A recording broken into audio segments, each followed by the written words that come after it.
a Dene language, in this case, Navajo, and he says the verb to go, the English verb to go, can be conjugated in Navajo 256,000 different ways. 256,000 different ways. So the thing is, because it's all about process and so on, and so language and what we teach to our children, okay, is captured in the language. The language is the repository for the knowledge that we carry around. So that's the reason why it's important to understand these paradigms, these foundational bases of thinking: flux, waves, relationships, renewal, land, and language. These paradigms manifest themselves in and with the land. For Indians, the ensoulment of the land is a web of relations with the earth, animals, plants, inorganic matter, and the cosmos. It is captured in the stories, songs, and ceremonies. For David Abram, events happen somewhere. Events belong to the place, and to tell the story of events is to let the place speak through the telling. That's why at these sacred sites and so on, hey, there's stories that go with it. There's songs that go with those sacred sites. There are ceremonies that are conducted at those sacred sites.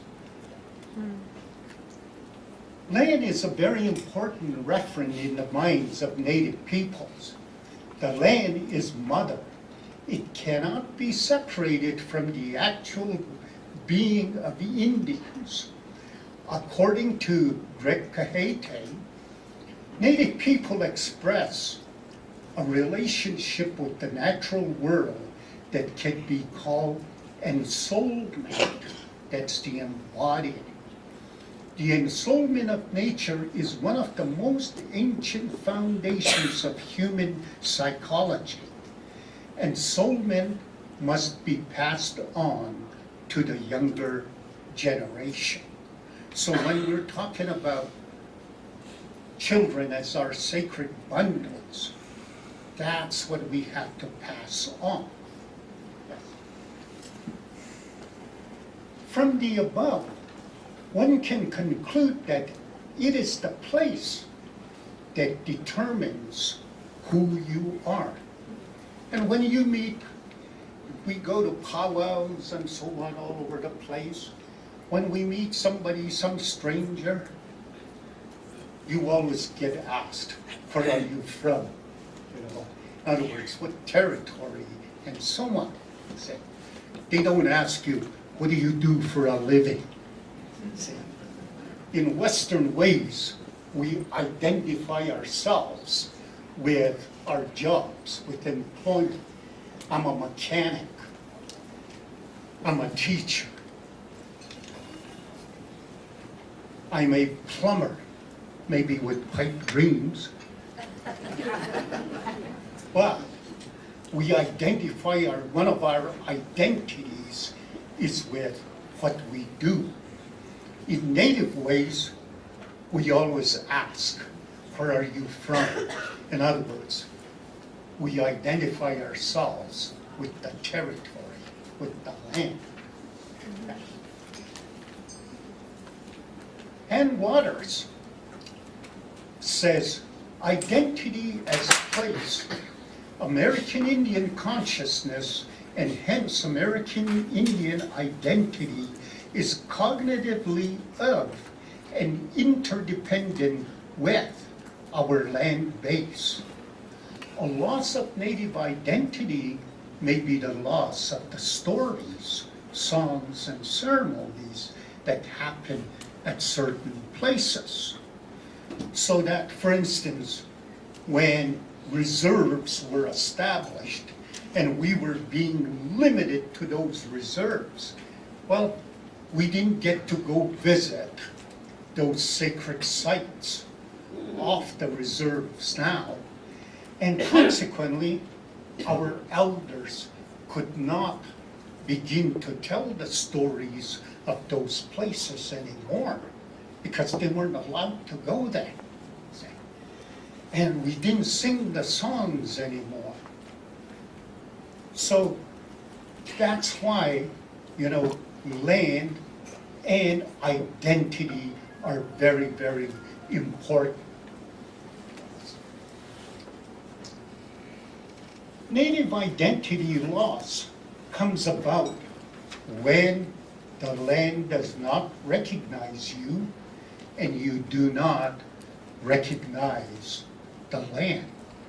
In other words, sometimes you go someplace and you say, this doesn't do anything for me, okay?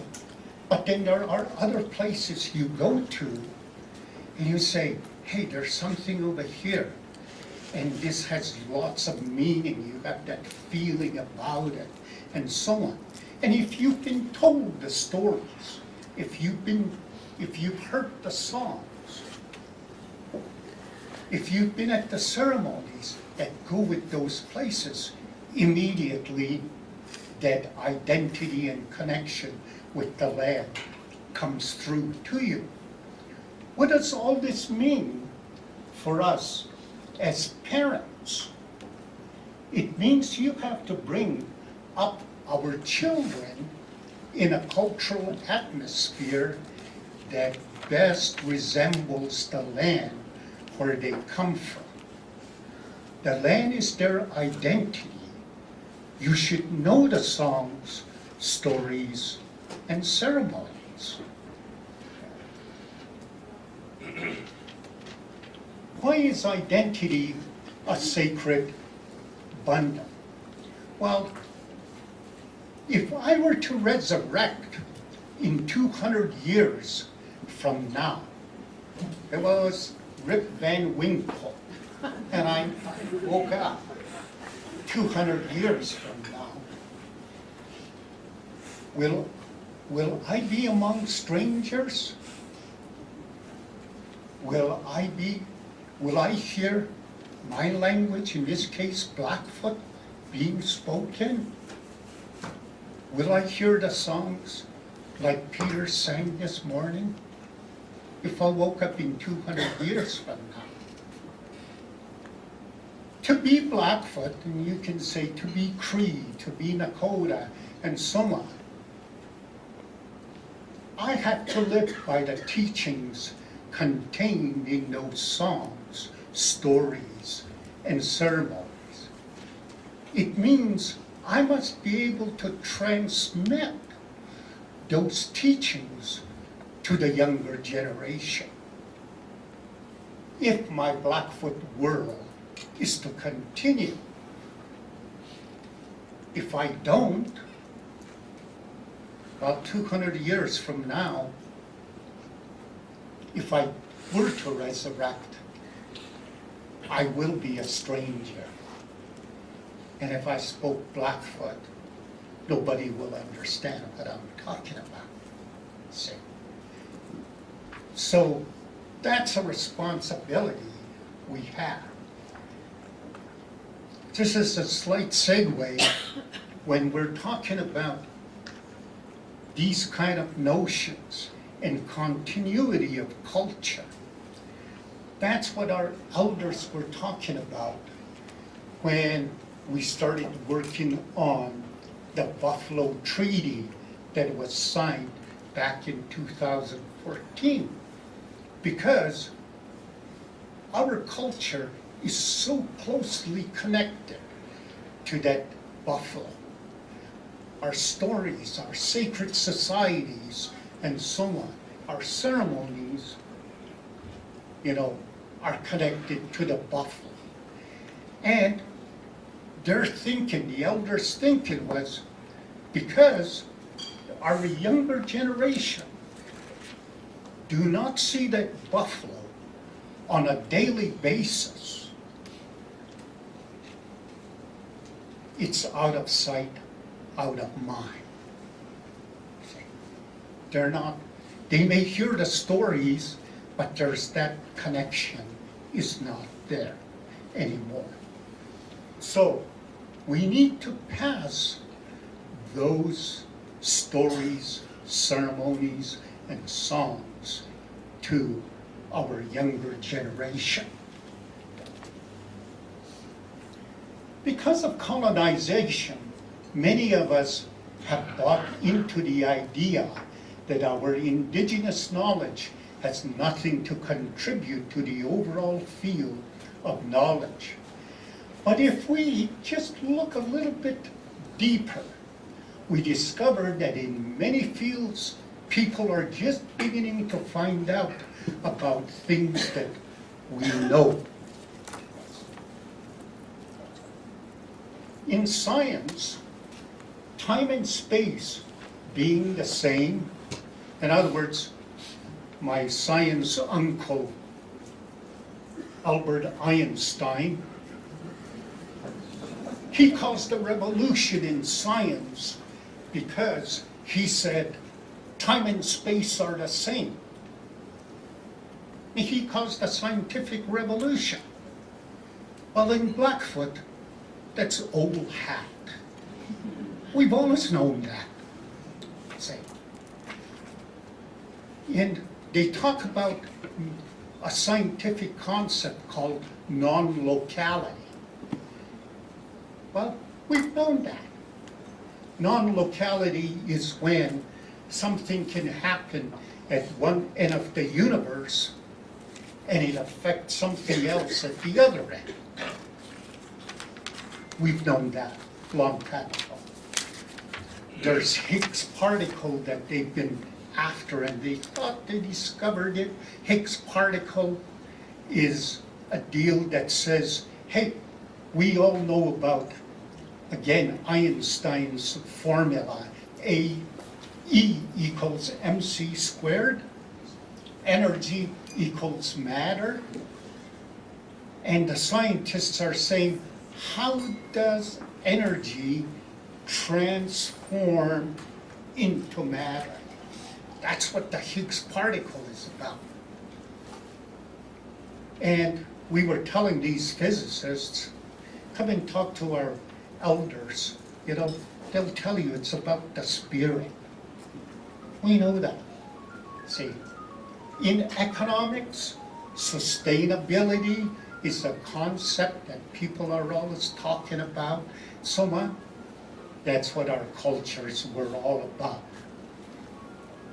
In relationships, we've always been able to, because of the flux notion, we've always talked about complexity, and we approach things from this complexity notion. Whereas in Western thought, we talk about uniformity, efficiency, everything being the same. See, that's how we approach life, and that's how we approach economics too. See? Just think about it. Here in Alberta, how long have we been talking about economic diversity? But it has never happened. See, we rely on one thing, oil. So those kind of notions are things that are contained in our cultures, in our stories, in our songs and ceremonies.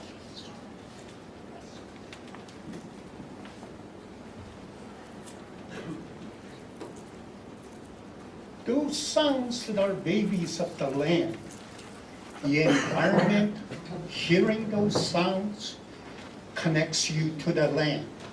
events happen at a place, telling the story of an event is allowing the place to speak through the telling.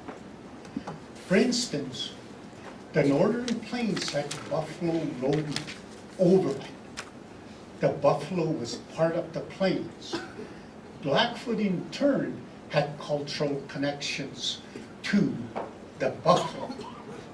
And we have different things, like we even got tongue twisters, such as